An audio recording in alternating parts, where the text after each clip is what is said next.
Nung ang tao ay nagkasala, nawala yung authority, nawala yung glory, nawala yung territory. Kaya naman, kaya pala, sabihin mo nga kaya pala. Kaya pala, ang mga tao, lost, ligaw, hopeless, and confused. Totoo ba? Seryoso.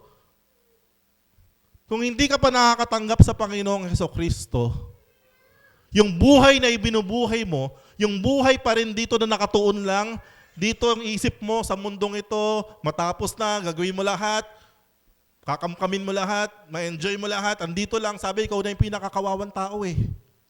Kaya yung mga tao talaga, pag ang tingin ni Jesus Christ, pag tumingin sa mga tao, awa. Tama mo ba? Awa ang nakikita niya sa mga tao because they are like sheep without a shepherd. Isipin mo yung mga tupa na wala nagpapastol, naliligaw. They are lost. Totoo, ang daming tao ngayon sa buong mundo, lost. Lost in space. Hopeless. Grabe. Nakakahabag talaga yung mga tao. Sa totoo lang. Ito bigyan ko kayo ng example at comparison. Nung Sunday, sangkatutak yung nakapilang MC rider doon. May namatay pa. Kakaawa sila, hopeless, lost. Pero may isa ring MC rider, nakakilala natin, napabanjing-banjing. Hallelujah. Totoo, natatawa ako dyan kay AJ eh. Sabi niya, papaalam pa ng mga no Sunday. Pas, as sa mga magta-try ako doon. Wala, hindi siya umaabot. Di ko umaabot pa rin. 2 beses na, di siya umaabot. Pero never mo siyang nakita na kulang na lang mag-placard doon sa No. Nakita mo mag-testimony dito, pala mo may brand yung Maserati eh. Totoo yung puso. Oh, hallelujah. That's the difference. Pag nakatagpo ka na, ibinalik ng Diyos sa'yo, naiintindihan mo na meron kang authority, may glory ka, meron kang territory, hindi ka mababahala sa nangyayari sa paligid because you know that God is in control. Whew. And praise be to God by His grace, through faith in our Lord Jesus Christ, we are saved, redeemed, and restored. Amen? So ano lang to? Review. Ang introduction po natin, review. Para tumimo po talaga. Kasi maganda, kasi may tinatakbo tong simbahan natin. Tama ba? Kasi baka yung mga hindi nagno-notes, at least baka marinig nila na marinig, makabisado. Tama ba ba? So tayo po'y naligtas, tayo po'y tinubos, at tayo'y nirestore, ibinalik. Sabi sa Colosas 1:12-13, lagi kayong magpasalamat sa Ama sapagkat minarapat ng makabahagi kayo sa mga pangako ng Diyos. Hallelujah. Para sa mga hinirang na nasa liwanag. We are partakers ng promise ng Diyos. Hallelujah. Basta may promise ang Diyos, pwede mong i-partake yan, pwede mong i-claim yan. Amen ba dyan? Iniligtas niya tayo sa kapangyarihan ng kadiliman at inilipat sa kaharian ng kanyang minamahal na anak. Hallelujah. Iyan po yun. Sinave tayo, niredeem at ibinalik. Now, ito yung sabi nga, pag nag-share tayo, kailangan ito yung maipaintindi natin sa mga tao na yung teritoryo, yung kaluwalhatian at yung kapangyarihan ay ibinalik sa atin. Amen ba dyan? Kasi baka hindi mo pa rin nagigets na binalik na sa'yo, meron ka ng territory, glory, authority. But it does not stop there. Hindi siya huminto doon. Ang ganda ng illustration kahapon sa pag-aaral namin. Ang born again is just the door. Pintuan. Maraming sa mga Kristiyano huminto sa pintuan. Nag-enjoy sa pintuan. Hindi pumasok. Ay naku. Ano bang ginagawa sa pintuan? Binubuksan at pinapasukan. Tama? Pero the sad reality nga talaga, totoo naman, na maraming Christian na kontento na doon sa pintuan. They stop there. Kaya may pintuan para pasukan. Amen? Kaya tayo may teritoryo, kaluwalhatian at kapangyarihan kasi sa pagpasok natin na yun, ayun ang ating gagamitin. Amen ba dyan? Now, let us dig deeper to what was given back to us. Because the more we know, the more we will believe, and the more we will live. Amen? Grabe si Lord talaga mag-follow up. Natutuwa ako. Pag-uwi ko pa lang, pina-follow up talaga ni Lord. Kilig si God. Kaya ngayon, pag-uusapan natin, yung tatlo. Okay lang ba yon? Yung territory, yung glory, yung authority. More doon sa territory kasi bihira pag-usapan. Onti sa glory. Okay sa glory. Sa authority, medyo onti lang kasi na-preach na ni Pastor Lucky noong nakaraan. Okay ba yun? So, ganoon natin hatiin yung natin. Number 1, let's talk about territory. Kasi binigyan daw tayo ng teritoryo tama ba? Sino dito nakapanood na ng Ghost Fighter? Ang paborito natin dati yan Merong arc doon, yung mga may territory sila, no? Pag andun ka sa loob ng territory nun, si sniper, basta nakuha ka sa territory niya, kahit nasaan ka, tatamaan ka. Isipin mo, ang lalakas nila, nila Eugene, nila ganyan. Pero pag umasok sila sa teritoryo, kahit yung maliit na bata lang na napakahina, kaya silang kontrolin kasi nasa teritoryo sila. So ano bang ibig sabihin ng territory? Maraming definition ng territory, tinignan ko, pero ito lang yung ginilagay natin dyan. An area of land, sea, or space, especially when it belongs to or is connected with a particular country, person, or animal. Sa madaling salita. So alam naman natin, unang-una, meron tayong mga personal na teritoryo. Sinare sa atin dito, yung mga tahanan natin, pamilya natin. Amen?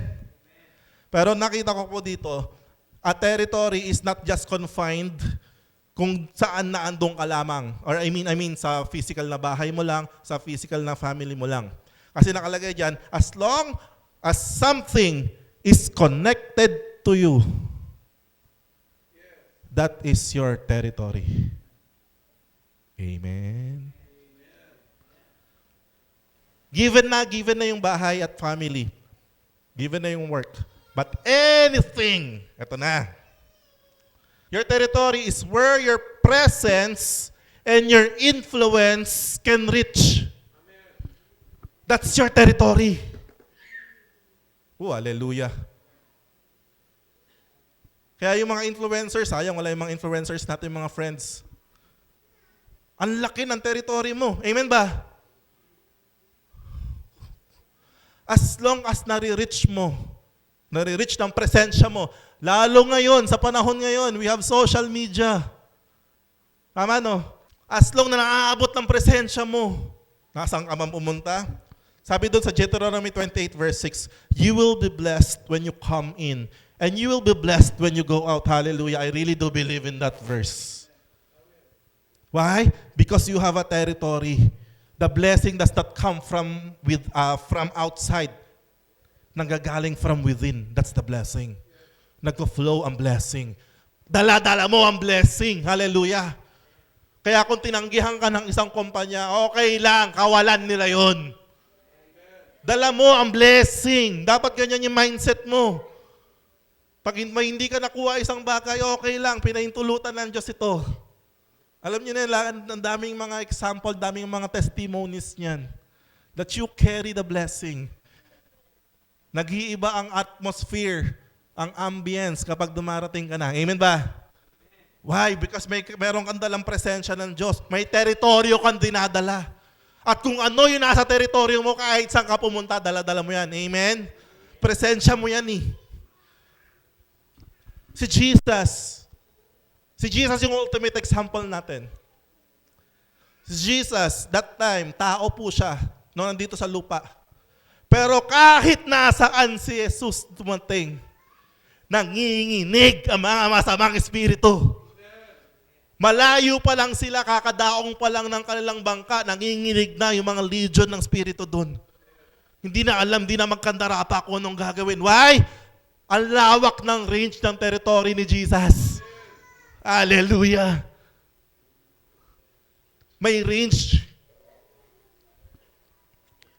Gaano kalawak? Just say the word. Nasa malayong lugar, yung pinagaling niya, gumagaling. Abot. Hallelujah. Why? Because God is omnipotent, omnipresent, and omniscient. Eh, pastor, si Jesus yun eh. Wala namang problema, kaya nga, practicein mo yan unti-unti. Tama po ba, no? Ine-exercise po yan. At si Jesus na mismo nagsabi, lahat na nagawa ko, magagawa mo din. Thank you, Lord. Si Jesus yun eh. Okay, punta tayo kay Pedro. Si Pedro daw, naglalakad lang siya. Yung anino niya, nilalatag doon yung mga may sakit gumagaling. Hallelujah. He carries the presence. He carries the power within his territory. Si Pablo, nakaiwan ng panyo. Ilang buwan na ginagamit pa rin nila. Kaya nga may nausong religion sa atin yun, panyo-panyo eh. El Shaddai. Doon nila kinuha yun eh. Oh, hallelujah. Yung lawak ng teritoryo mo, nakabase sa lawak ng pananampalataya mo. Hallelujah. Thank you, Lord. Now, your territory is advancing. Naniniwala ba kayo doon? Our territory is advancing and it should advance. And we are positioned in the offensive side against the enemy. Ito ang teritoryong meron tayo. Mga kapatid, sipin mo, binalik, grabe si Lord. Binalik ang kanya binalik sa atin, ni-restore sa yung territory na yan. Sabi sa Matthew 16:17-19, nung tinanong ni Jesus si Peter kung sino siya, sinabi ni Peter, ikaw yung anak, you are the Messiah, the Son of the living God. Ano sabi ni Jesus? Verse 17, Jesus replied, blessed are you, Simon, son of Jonah, for this was not revealed to you by flesh and blood, but by my Father in heaven. And I tell you that you are Peter, and on this rock I will build my church, and the gates of Hades will not overcome it. Mga kapatid, sabi doon, and the gates of hell will never overcome it. Sino sa inyo nakakita rito ng gate na lumulusob? Hoy, mga demonyo kampon, lusob na, dali nyo na yung mga gate. Ibig sabihin, tayo ang lumulusob. We are advancing our territories. Hindi natin namamalayan yun, but the influence that you have, the more lumalalim ang pananampalataya mo, the more na yung nakikita ng tao sa'yo, declaration mo, yung faith mo, ugali mo, transformation mo, hindi mo napapansin, teritoryo mo, lumalawak na. Kaya huwag kayong magpalinlang sa demonyo. Sabi, hindi, mahina ka, wala kang kwenta, kita mo, ganyan pa yun, ay nako. Kasi hindi mo lang alam. You should know. And you should believe. Kung sino ka, kung anong tinanggap mo, at kung anong binalik ng Diyos sa'yo. Kaya nga sinabi, we are conquerors. We are more than conquerors. Ito yung pagkakatawag sa atin sa Romans 8 eh. Conquerors. Ano ibig sabihin ng conqueror? Mananakop. Anong sinasakop natin? Bahay ng kapitbahay natin? We're talking about spiritual here. Amen ba? Kaya yung mga bahay ninyo, sakupin ninyo. Everywhere you go, I'm so blessed. Si Reyna kasi, tuwing lumilipat ng apartment yan, mag-isa lang yun, tapos ang laki ng apartment na nirerentahan niya. Pangatlong lipat niya na yan. Lagi niya pinapabless sa akin. Napabless, ganyan. As nagugulat ako, nakaraan lang, kakasama kami, magkakapatid, ganyan. Napag-usapan na, yun nga, mga multo-multo. Si Reyna, alam mo, yung kapatid ko, yung sama dito. Alam mo, lahat ng pinabless ko kay Kuya Pao, ang gaan ng loob ko. Kasi lahat ng nililipatan niya, merong mga urban legend. Totoo. Ultimo yung katulong niya, nakasama niya before, nakakakita ng mga ganun. Pag gusto ko sabihin, alam mo yun, you can command the evil spirit to go out. Hallelujah. At iwanan mo yung presensya mo doon. Oh, hallelujah. Kaya huwag kayo masyadong matatakot sa mga masasamang spirito, multo-multo. Ay nako. Ikaw, sila dapat ang takot sa'yo. Amen? Mga di makalabas pag madilim, rebuke mo yan. We are advancing. Mga sinasakop pa tayong teritoryo. Yung Israelite, pagpasok nila sa Kanaan, hindi pa nila lahat nasakop eh. Alam niyo ba yun? May mga area pa na naiwan ng matagal na na ilang years na nakalipas, hindi pa. Alam mo kung bakit daw? Inalaw ng God yun para meron silang pagpraktisan. So in our lives, talagang meron pa tayong mga ino-overcome. Amen? Sa pamilya natin, may mga ino-overcome pa tayo na talagang, ma-overcome natin ito. Masasakop pa rin ito isang araw. Hallelujah!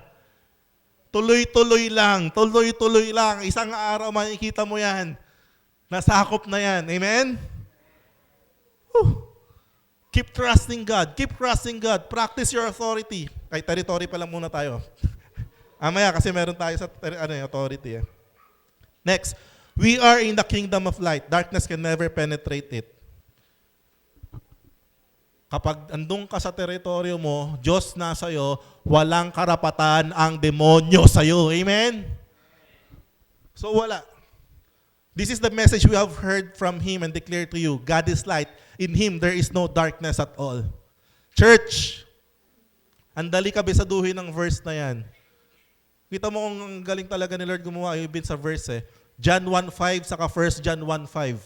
Pansinin niyo, parehas na parehas. The light shine in the darkness and the darkness has not overcome it. Once you are in the light, sino po rito naniniwala na nasa kingdom of light na siya? Ayun yung verse na binasa ka natin kanina. Tinransfer tayo from the kingdom of darkness. Alam niyo ba ang mystery ng light? Meron na ba kayo nakitang flash dark? Pero flashlight meron. Because darkness is the absence of light. Ama no? Darkness does not exist. So if you are in the light, walang makakapenetrate na darkness dyan. Ang sabi lang dito, your territory should be maliwanag. Ay nako, nagliliwanag talaga. Dito na papasok yung living a holy life. Dito na papasok yung living a righteous life, obeying God. Tama no? Doing good works, good deeds, loving your neighbors. Kailangan makita ang liwanag ng Diyos sa mga buhay natin. That's our territory wherever we are. Ang linaw-linaw ng verse. There is no darkness at all. So evaluate natin yung mga buhay natin. Yes, nasa light na ako pero ang hilig ko magpatay, hindi. Papatayin ko muna yung light ko. Gagawa muna ako ng ating darkness. Balik ako sa light, bubuksan ko pag nasa church. Pag alis ko sa church, patayin ko muna ulit.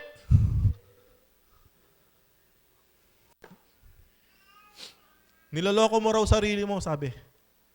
Niloloko mo lang sarili mo. So ngayon pa lang mga kapatid ko, nasa territory pa lang tayo pinag-uusapan natin kaya hindi ka maka-advance.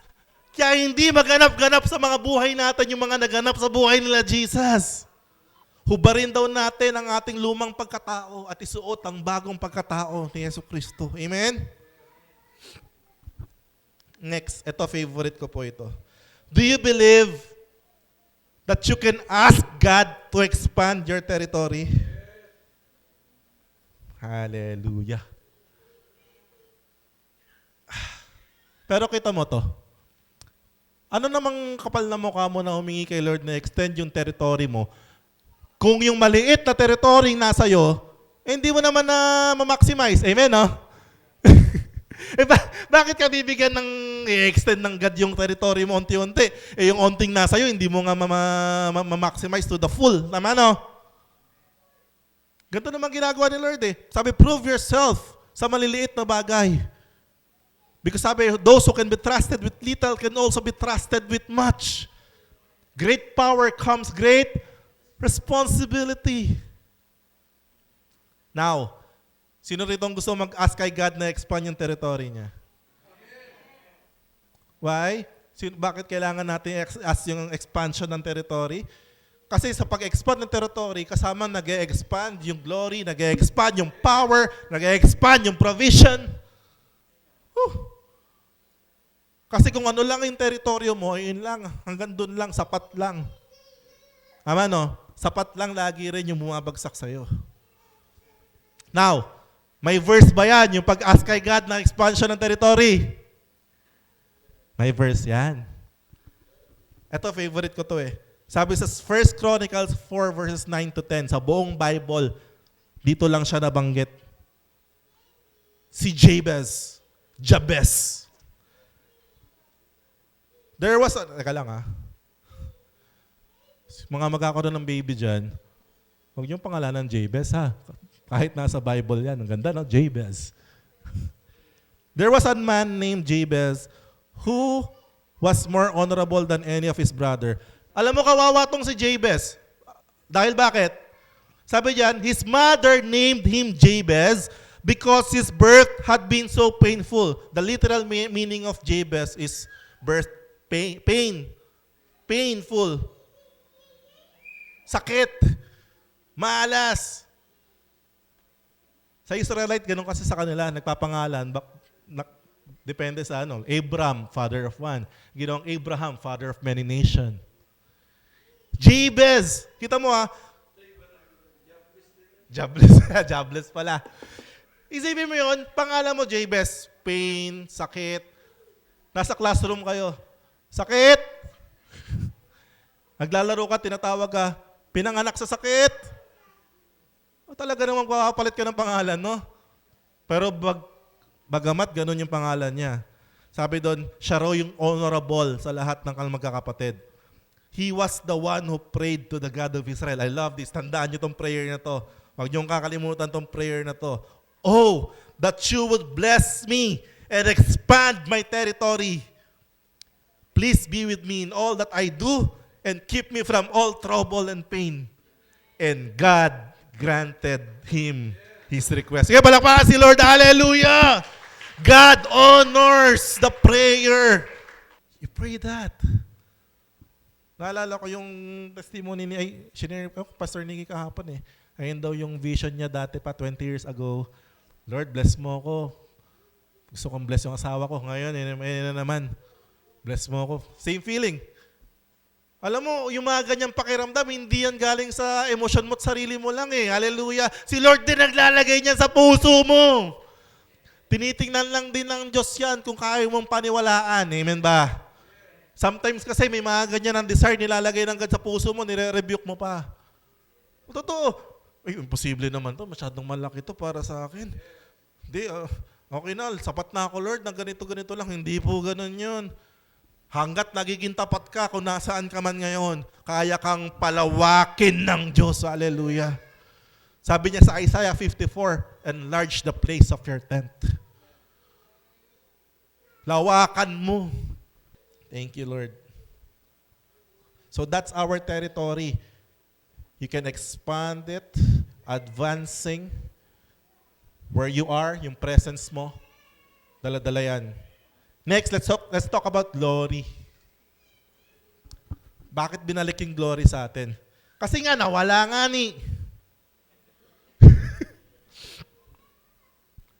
And what is this glory that we're talking about? Alam niyo kung anong glory to?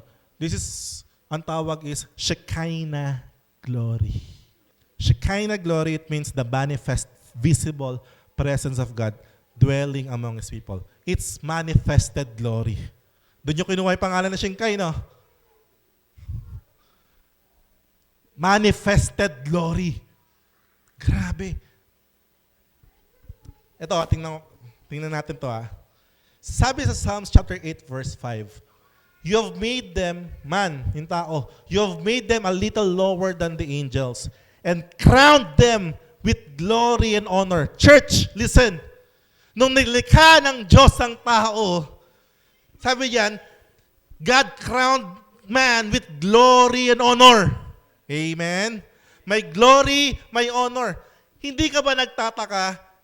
Sabi sa Genesis 3:7, nung nagkasala yung tao, tingnan mo to ha, tingnan mo mabuti. At that moment, nung nagkasala yung tao, their eyes were opened and they suddenly felt ashamed at their nakedness. Bigla nilang napansin na sila ay hubad. Teka lang. Nung di pa sila kumakain ng pinagbabawal na bunga, hindi ba sila nakahubad? Alam niyo kung bakit nila naramdaman na sila ay hubad? Kasi meron talagang nahubad sa kanila. The glory of the Lord covers them. Nawala yung glory, nawala yung honor. Church, ang glory ng God nawala, naramdaman nila yun. Isipin mo, dati sanay na sanay silang nararamdaman yung kaluwalhatian ng Diyos. But suddenly, because of that sin,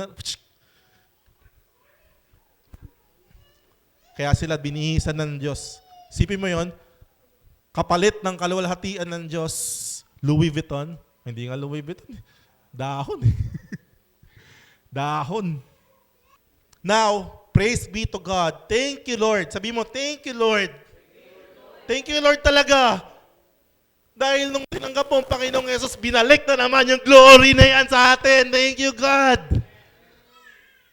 Now we are feeling the manifested glory of God, the Shekinah glory. Shekinah glory means a tangible presence. Tangible glory. Nararamdaman mo na. Binalik ng Diyos sa atin. At hindi malayo. Alam niyo kung bakit? Sabi sa 1 Corinthians 3:16, do you not know that you are the temple of God and that the Spirit of God dwells in you? You have the Holy Spirit inside you. That's the glory of the Lord once again. Ibinihis sa atin. Hallelujah. May kaluwalhatian na naman. Hindi ka ba nagtataka?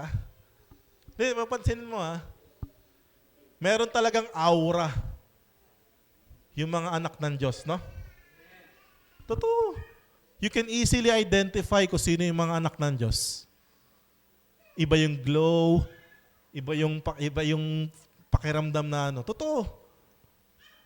Pero yung mga lumayo kay Lord, makikita mo rin. Nanunuyo. Tama? Kahit gaano kaganda. Kahit gaano kaganda, makikita mo parang dry. Pero yung mga anak ng Diyos, malayo pa lang, ramdam mo na, kita mo na yung glory. I can see in you the glory of my King. Isipin mo to, si Joseph, the dreamer, nandoon sa bahay ni Pharaoh. Egyptian yon, hindi yun naniniwala sa Diyos. Pero sabi doon, I can see that the Lord was with you. Bakit? Dala-dala ang kaluwalhatian ng Diyos. Yung teritoryo na pinag-usapan natin kanina. Andun ang glory ng Lord. Whatever you do, prosper. Sabi sa Psalms chapter 1, verse 1. Whatever you do, it will prosper. And the people surrounding you will see that the Lord is with you. And the Lord is blessing you. Hallelujah. Tatanong sila, there's really something about you. Shekinah glory is a presence, God with His people. It is also a dwelling. Hindi lang binibisita, bagkus tinitirhan. Binalik ng Diyos sa atin yan. And ito, kinakalimutan ng marami at ayaw ng marami. Shekinah glory is a transformation. Hey, you cannot encounter glory and remain the same. The glory of the Lord will transform you from glory to glory. Unti-unti, church, magbabago ka. Sabi nga sino rito yung na-experience ng bumili ng ihaw-ihaw? Try mo doon, tumambay ka doon kahit 1 minute lang sa usok nun. Pag alis mo, alam ng katabi mo na kumain ka doon. Tama? Dahil bakit? Amoy, usok ka. Totoo, di ba? Totoo yun. Kaya ako pag kumakain ako dyan, paboritong kainan dyan eh. Talagang makikipagganunan ka sa usok eh. Mangangamoy ka, imposibleng hindi. Ganun din sa presensya ng Diyos. The more na bumababad ka sa presence ni Lord, yung presence ni Lord nagkikita sa'yo. Kaya masasabi talaga, I can see in you the glory of my King. Hallelujah. Sabi sa 2 Corinthians 3 verse 18, so all of us who have had that veil removed can see and reflect the glory of the Lord. Magre-reflect sa'yo. Kilala ka ng tao, sama ng ugali mo. Tama? Kilala ka ng tao, negatibo ka mag-isip. Kilala ka nila na ganito ka. Pero unti-unti, kakababad mo sa presensya ng God, binalik ang glory sa'yo, nagbabago ka, unti-unti, nagbabago ka. Mga tao mismo, kahit hindi ka magsalita, alam na may nangyari sa'yo. Dahil sabi dyan, sa verse na yan, nagre-reflect sa atin yung glory ng Lord. Tingnan mo to, kung lagi mong kasama yung mahilig magmura, mamaya-maya, kahit ayaw mo, nagmumura ka na din. Kung sino lagi mong kasama, mga uso vape, mag-vape ka din, maniwala ka. Pero kung lagi mong kasama yung presensya ng Diyos, whether you like it or not, it will manifest in you. Hallelujah. Sabi diyan, and the Lord who is the Spirit make us more and more like Him. Because the Holy Spirit that we receive, siya ang nagtatransform sa atin. As we are changed into His glorious image. Church, this is the goal. Christ-likeness. Amen? Sabi yan sa Romans 8:29 eh. Those He knew, He also predestined to be conformed to the likeness of His Son. For those God foreknew, He also predestined to be conformed to the image of His Son, that He might be the firstborn among many brothers and sisters. Tama ba, no? Kaya ito yung sabi ko kanina sa Matthew 5. So let your light shine before men, that they may see your good works and glorify your Father in heaven. Kaya normal sa ating mga Kristiyano, mababait. Normal sa ating mga Kristiyano, hindi suwail. Tama ba? Hindi normal talaga sa Christian, kaya huwag ka rin masyadong sumamalo pag sinabi, Christian ka pa naman. Ay, talagang may expectation sila sa atin ang gagawin natin. May expectation sila sa Panginoon eh. Oh. Panindigan natin pagiging Christian natin. Amen? Christian ka pa naman, chismosa ka. Christian ka pa naman, ganito ka. Hindi ko po sinasabi na paplastikin natin sila. Pero dapat self-realization, self-reflection na we're really being transformed into the image of Jesus. Amen, no? Magpabago tayo. Maniwala ka. Wala pa tayo sa authority. Your territory, now the glory of the Lord. The glory of the Lord changed you.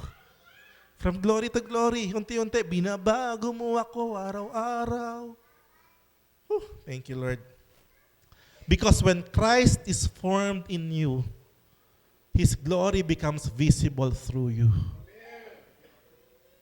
Tayo ang magpapakilala kay Kristo sa mundo. Amen ba? At hindi natin yan madadala dahil, oy, kapatid, sharean kita ng verse ha. Kundi, pupunta ka ng perno. Hindi naman ganun yun. Tama? Pag ganun nga ginawa mo, lalo kang iwasan ng mga tao no? Pag darating ka, uy, andyan na si takbo na kayo. Totoo naman. Imbis na madala mo sila sa Panginoon, nailayo mo pa. Pero kung tuwing darating ka, nakikita lang ang kaluwalhatian na Jesus sa'yo. Isipin mo nung panahon ni Jesus, kahit kaaway niya, gustong-gusto nakikita siya lagi. Totoo, no? Kahit saan pumunta si Jesus, may mga crowd, they're curious. Totoo. Sinusundan pa.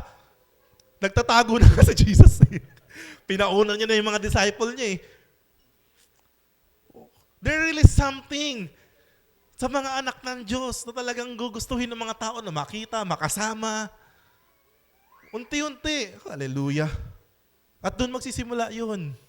No? Doon magsisimula yun. Makikita nila yung pagbabago sa'yo. Doon unti-unti, mapapasok mo sila, masyashare mo na sila. Simulan mo agad ng verse, di tinaguang ano niyan susunod. Sabi sa 2 Corinthians 3, we are the living epistle of God. Tayo yung mga sulat. And the people surround us, binabasa tayo. Even before you preach the first verse, nabasa ka na nila. No?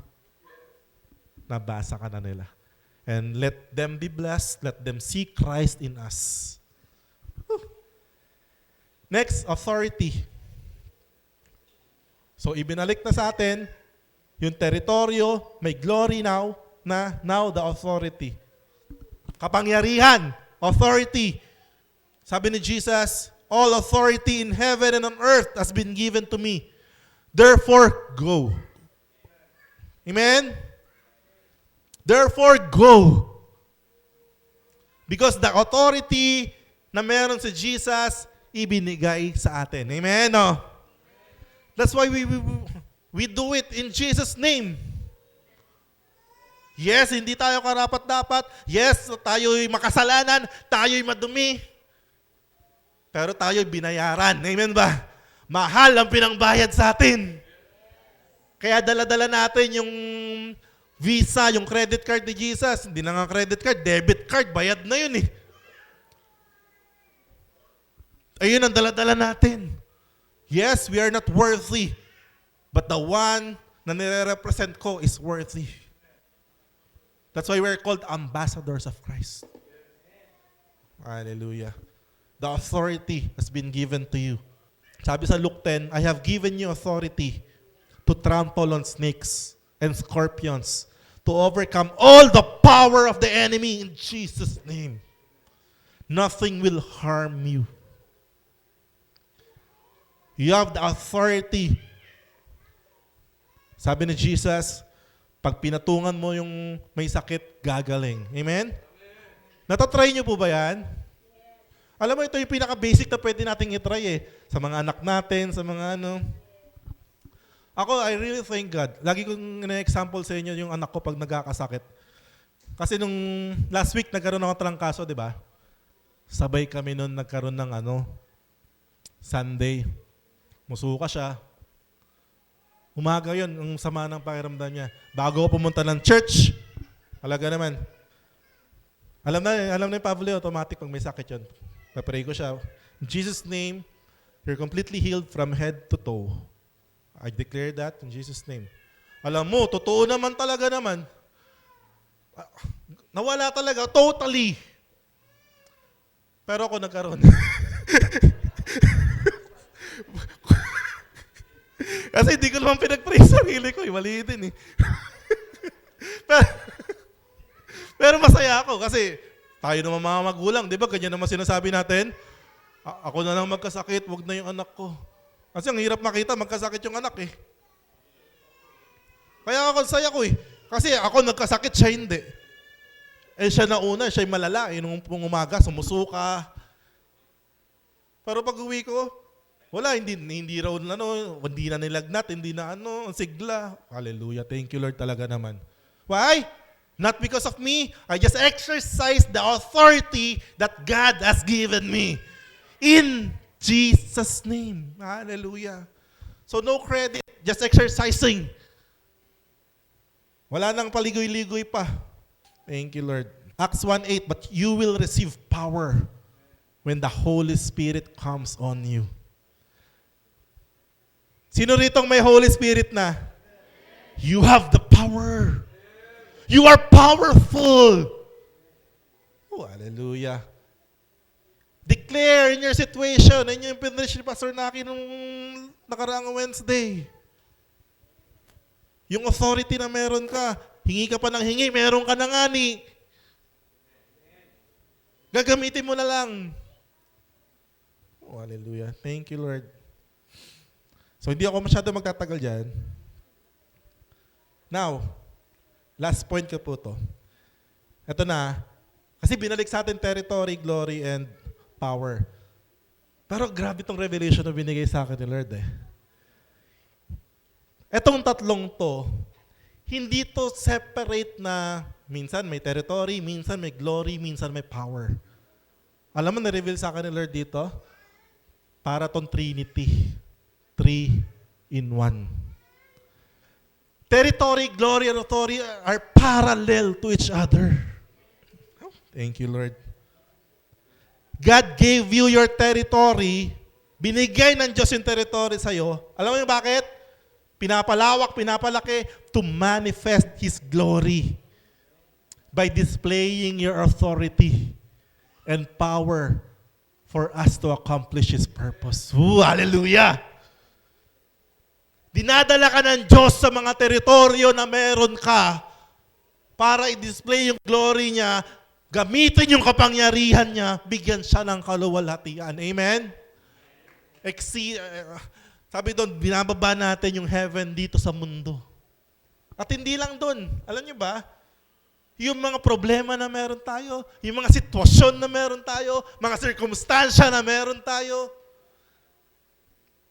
binibigay rin ng God sa atin yan to extend our territory. Woo. Sabi sa Romans 8:28, and we know that in all things God works for the good of those who love Him, who have been called according to His purpose. Ano mang nangyayari sa buhay mo ngayon, hallelujah. Inalaw ng Diyos yan na mangyari para ma-display yung glory niya sa buhay mo. Magamit mo yung kapangyarihan niya. Exercise mo yung authority mo. I-extend mo yung teritoryo na meron ka. Hindi ka dinadala ng Diyos sa isang lugar, sa isang sitwasyon, nang wala lang. Amen? May purpose lagi ang Diyos. Ayun yung lagi natin nga alamin. His purpose will always prevail. And praise God, ginagamit tayo ng Diyos sa purpose niya. Sa authority, sa territory, sa glory. Because His ultimate purpose is may glorify ang Panginoon Diyos. At ito na yung pinag-usapan natin ng matagal na panahon na. We need to accomplish whatever God has designed for us to do. Amen? No? And as we do that, we're giving glory to Him. Meron talaga, hindi tayo pare-parehas, hindi tayo lahat magiging pastor, hindi tayo lahat magiging ganito, magiging ganyan, but definitely may tinakdaan Diyos sa'yo. Huwag mong hanapin yung pinagagawa ng Diyos sa'yo sa iba. Merong definite, exact, this is for you, anak. At pag ginawa mo yun, you're glorifying Him. After Jesus said this, sabi sa John 17 verse 1 to 4. Last verse ko po ito. Tingnan natin ha. Jesus is our ultimate example eh. Ito rin nung nagpe-pray siya sa Gethsemane. Father, the hour has come. Glorify your Son, that your Son may glorify you. For you granted, ito dyan sa verse na yan, andyan yung tatlo eh. Yung authority, yung territory, and ano. You granted Him authority over all people, that He might give eternal life to all those you have given Him. Now, this is eternal life, that they know you, the only true God, and Jesus Christ whom you have sent. Verse 4, I have brought you glory on earth, the territory that was given Him. May glory, may territory, may authority. Anong ginawa sa glory, authority at territory? Tinapos para bigyang glory ang Diyos. Same with us, church. In our lives, we need to really ask God, Lord, may your will be done in my life, God. Kalooban mo ang masunod, Lord. Bigyan mo ako ng humble heart to know your will. Alisin mo, Lord, ang pusong matigas, o ang ulong matigas, ayaw sumunod. Si Jesus Christ, tinapos niya yung trabaho niya dito sa earth. Tayo, may trabaho din tayo dito. Amen? Hanggat na andito pa tayo. Huwag mo nang sayangin ang oras at panahon mo kagagawa ng ibang bagay na hindi naman tinakda ng Diyos sa'yo. Okay ba yun? Pastor, ibig sabihin, hindi na ako magtatrabaho. Hindi. May sinabi akong ganyan, wala akong sinabing ganyan. Dahil hindi mo alam, hingin mo ang kalooban ng Diyos, God put you in that work, in that place, may reason ang God. Amen? Nakadikit yan sa ultimate na plano ng Diyos sa buhay mo. And in conclusion, may natutunan po tayo ngayong gabi? Conclusion po natin, God has a plan for each one of us according to His purpose. Amen? May plano ang Diyos. Ito magandang, ito magbibigay sa iyo ng joy knowing that God has a plan in your life, no? Hindi mo man nakukuha yung gusto mo, yung makikita mo na nakukuha ng ibang tao, but knowing that God has a plan in your life, okay ka May plano ang Diyos sa buhay ko. Amen? And now we are already equipped with territory, glory, and authority to accomplish what is designed for us to do. Hindi naman tayo hinahayo ng Diyos na bahala ka na sa buhay mo. Nung sinabi na go, therefore go, kasi binigay na sa atin lahat ng kailangan natin. Amen? Kailangan lang nating malaman na yung territory mo, expand your territory, know, glory of the Lord, and the power. Ma-accomplish natin yan. And last, live your life with the goal. Ito ang goal. Ito ang life goal. Ano kasing goal mo? Isa lang dapat ang goal. This is our life goal. Pleasing God and giving Him glory by finishing the task that has given us to do. Naway dumating tayo sa punto ng buhay, tulad ni Pablo, sabi niya, I have finished the race, I have kept the faith, I have finished the race. Amen? At tapos na niya.